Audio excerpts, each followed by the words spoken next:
Tapos, meron din sila ditong lake na pwede mag-sightseeing ang mga guests. Oh, ang ganda rito.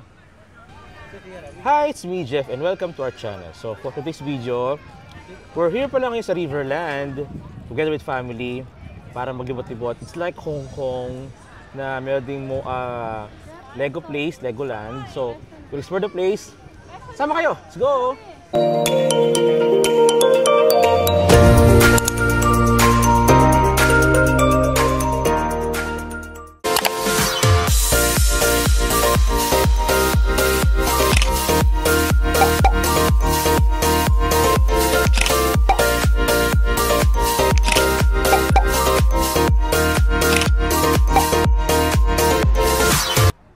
So here kami ngayon sa Riverland. Ito na, buong family, kasama lahat. Ayan, so we're going now. It's maliwanag pa ngayon. So ito na yung entrance ng Riverland. So dito, ating makikita later on is yung motion gate nila, Legoland, at yung ito, mga fantastic rides na ating pupuntahan mamaya. So ngayon, kami ay getting ready na para sa aming exploration, adventure sa loob. So here na kami ngayon sa entrance ng Riverland. So ang kanyang entrance fee kada isang guest ay 15 dirhams kada isa. At the same time, meron yung mga food shops, food stalls sa loob para mas magugutom. May food naman dyan. So we are here, total of ilan ba kami? 10. So, kami lahat. So, all done na. So, basically, yung place nila, parang Hong Kong. Hong Kong style. Noodles. So, ito lang siya, di ba? Parang may pare dito. Ayan sila, oh. So, you can walk. Mahangin yung hapon na to. It's a good weather. Tapos, meron din sila ditong lake na pwede mag-sightseeing ang mga guests. Oh, ang ganda rito. Pwede picture taking. And gaya ng ginagawa namin ngayon, ito na. Taking photos na with family. Oh, si Jackie. Si Jackie meron dalang tripod. Oh. Para nga naman, easy access sa mga photo. Mataas ang araw ngayon. Tilig ang araw, pero hindi naman ganun kainit. Tama-tama lang. And meron din sila dito inflatable park. Siyempre, pag inflatable, ito yun. So, connected siya sa kabilang side. Para mga kids nagsumag-play. Ayan siya, oh. Meron din yung access para mapaglaro yung mga bata sa mga balloon. Yan, meron siyang para siyang mini playground sa loob para sa mga bata. Ayan siya, oh. So, you can go inside. Tapos meron siyang cute, oh. For kids only. Yan. Siyempre, hindi pwede mawala yung kainan dito.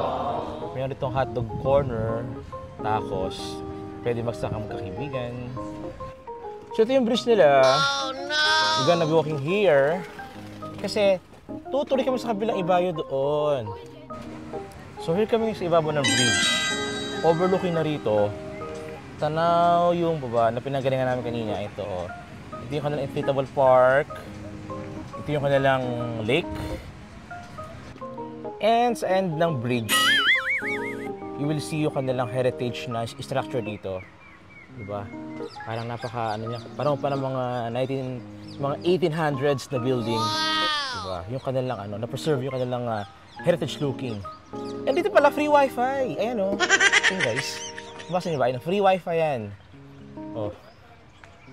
So, yung mga wala internet, okay lang kasi they have free wifi here. Ito mo. Ayan, oh. Tadaan! Wi-Fi free siya. So, meron siya access sa mga Wi-Fi. Sino mga guest mapunta. Ayan siya, oh. Restrooms! Ito pala, oh. Gusto mong CR, oh. And so, we are approaching naman itong French Village. Oh, diba? Nagbago yung atmosphere dito. It's like you're in other world. And yung kanilang house here. Ang gandang structure, oh. So, we're going here na. French Village!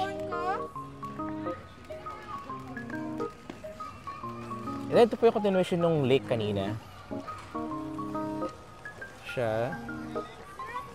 At may shawarma. Sa gustong kumain muna at gugutom sa kanya na paglalakad. Kasi guys, dito pa sa loob ng Riverland, kailangan mo talaga maglakad. You need to walk talaga. Kaya kung meron kayong kasamang bata, better if talaga kung meron kayong pushcart. Otherwise, yung bata may hirapan talaga. Pagod na pagod. And they're here na ba? Makasama namin. Ayun sila. Ito yung pinaka-lake nila, oh. So relaxing. Hi, Jack! So, ito si Jackie kasama ko rito. We had tons of pictures and videos kanina sa may bridge. So, saan tayo ngayon? So, ano kami, here pa rin kami sa kanilang French village. Ayan. So, ang lawak ng place talaga. So, kung ating lang babaybayin pa yung lugar ng French village, ang dami rito yung mga looks ng kanilang mga bahay dito, para mga sinaunang panahon pa. Ayan siya. Yung kanyang structure niya, it's like in the past. So, isang mahaba to. Meron pa dito. Parang ano siya, parang Disneyland nga talaga siya. Mga palasyo, yung structure ng gusali nila, parang may pagkapalasyo siya. Ayun to, mga bahay dito, ganun din. So, isang mahaba to. Dito. And yung dulo, may McDonald's. Ayun siya. Yung McDonald's, ayun siya. Ayan. May McDo sa kanto. Kung akala nyo, talaga nasa ano kayo, sa unang panahon, bilang bubungad, McDonald's. Kaya siguro, tingin ko lang, yung structure dyan ng McDonald's, kanila din pinattern sa sinaunang panahon. Pero syempre yung food nila dito, yung casual din ng McDonald's. O, di ba meron pa mga bagging dito, mga halaman. O, di ba? Yung labas niya, napaka-primitive. Pero yung labas na ganun ha. Napakaluma niya. Pero inside, yan siya, oh. Pero inside niya, modern na.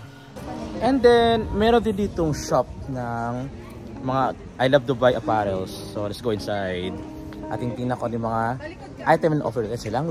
So, yung mga shirts, souvenirs, etc. Mga gifts, mga toys. Tara, let's go inside. So, here we can see mga postcards ng Dubai. Same time, mga mugs. We have mugs here. Ito mga pang giveaways, pang gifts, mga souvenirs din to. Ng mga memorabilia from Middle East. A few moments later. So, it's night time na ngayon dito sa loob ng Riverland. So, yung aming palang voucher, yung ticket namin, niredeem na namin siya to get yung food from McDonald's. So, merong food kami here. Ayan o, salo-salo ang mga food natin. So, we have some ice cream and fries. Para sa aming snacks, habang kami nagdala dito. So, it's night time na here. So, tuloy-tuloy pa ating galaan ngayong gawin to. Malayo-layo pa yung ating pupuntahan. Marami-rami pa pwede pasyalan. So, ito yung kaninang ating pupuntahan din. Gabi na ngayon. Then, here's the lake. Luwanag na siya. And kami ngayon ay sis na ko na kayong pagkain. Out na kami sa Riverland. Kung saan kami dumaan kanina, doon din ang wing ngayon. Then, I don't know if ang next time pupuntahan ay sa Legoland or I'm sure. Anyway, habang kami namalakad dito, i-enjoy namin yung place. Ganda niya, guys. At meron pa rin mga bahay dito. At the same time, may mga ice cream here. Merong sa gusto ng palamig, something to chill, ice cream to buy. Then, ito pa kami. Dala-diretso pa hanggang doon sa dulo doon. So, maganda rito isa na liwanag niya. And so, we are here now sa Legoland. Wow! Ito ay structure na puro Lego. Ayan. Ayan, Legoland Dubai. At ipuntahan nyo ka na lang mismo, please. So basically, ito yung Legoland Dubai. So, Isa siyang malaking place ng mga Lego. Para sa mga tourist na gusto magpunta dito. Very ideal na sa mga kids. Ang dami pwede makita sa loob. Siyempre mga Lego, mga toys, mga human size na mga Lego. And then meron silang challenge here na unlimited barbecue sa halagang 99 dirhams. O, kaya nyo ba yan? Only barbecue. O, kids below 5 years old, free. Yan. So sa mga medyo kaya-kaya mo ng budget, kaya-kaya na sikmura kumain ng barbecue, only yan guys. O, di ba? Only barbecue sa halagang 99 dirhams. Looks yummy. 2,000 years later. So ngayon we're going home na from our pasyal. Kulang ang 2 hours, 3 hours na gala here. Dito tayo ng mga 4. 4 ano oras na ba? 2.5 hours. So 2.5 hours kami nagala-gala. Pero parang kulang pa rin. Pero enjoy naman. May pupuntahan pa ko. Meron pa kasi pupunta ibang gawin in gabi. So kailangan na namin lumabas ng Legoland, ng Riverland. Para, anyway, enjoy naman. Enjoy mga bata. Kasi redeemable yung entrance. Oh yes, yung entrance fee, redeemable. Show pa sa food. So ngayon, going out na kami. So ito na kami, Babay Riverland. Yung kasama namin nasa likod, wala sa harap. So, anything more? Natilas si Jacqueline, okay na tayo? Maganda dito kasi sa Winter Wonderland. Okay. Pero para sa akin pa sila maganda. Maganda to. Okay. So, at kung nagustuhan niyo ang video to, don't forget to click like, share, subscribe to our channel, and pa-pindutin na rin yung notification bell para always be updated sa aking mga video. Salamat! Bye!